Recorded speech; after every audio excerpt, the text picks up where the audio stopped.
Hello students, today's topic is statutory liquidity ratio. It is defined as that portion of total deposits which a commercial bank has to keep with itself in the form of liquid assets. तो आपको याद होगा last video में हमने cash reserve ratio किया था। Cash reserve ratio और statutory liquidity ratio में सिर्फ और सिर्फ इतना डिफरेंस है।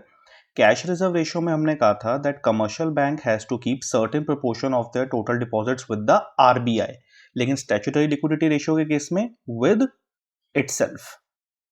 वहां पर था कैश रिजर्व रेशियो में था in the form of cash reserves और यहां पर है in the form of liquid assets. तो स्टैट्यूटरी लिक्विडिटी रेशियो मतलब वो प्रोपोर्शन, वो फ्रैक्शन टोटल डिपॉजिट्स का which every commercial bank has to keep with itself in the form of liquid assets. What are liquid assets? Liquid assets are those assets which can be easily convertible into cash.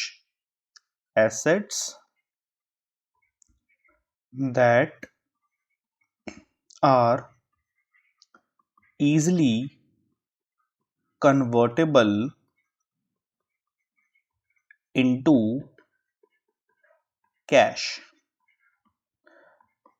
Example gold. सबसे simple example मैंने आपको दिया gold. सो आपको सिर्फ दिमाग में थोड़ा पता होना चाहिए कि लिक्विड एसेट्स कौन मतलब क्या होते हैं। Assets which can be easily convertible into cash, example gold. ठीक है, now let us first consider this situation, that if there is a situation of inflation or excess demand in an economy, then how RBI will correct this situation. In order to correct this situation, RBI should increase the statutory liquidity ratio. इस situation को ठीक करने के लिए RBI statutory liquidity ratio को increase करेगा, which means that now the commercial banks will be required to keep larger proportion, larger fraction of their deposits with themselves. And when they are keeping larger fraction of their deposits with themselves, that means they have less money to lend to the public. So basically the lending capacity of the commercial banks will be reduced,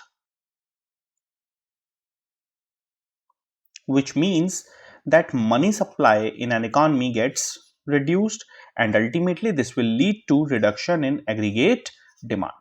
यही aim हमें achieve करना था because excess demand की situation थी। So at last there is a reduction in aggregate demand. Next let's come on to this situation, that if there is a situation of deflation or recession or deficient demand in an economy, then how RBI will correct this. In order to correct this, RBI should decrease the statutory liquidity ratio. Decreasing the SLR means that commercial banks now will be required to keep smaller fraction, smaller proportion of their deposits with themselves. And when they are keeping smaller proportion of their deposits with themselves, that means they have more money to lend to the public. So their lending capacity will be increased. When the lending capacity is increased, so the money supply in an economy gets increased, and this will lead to the increase in aggregate demand. Simple. Thank you.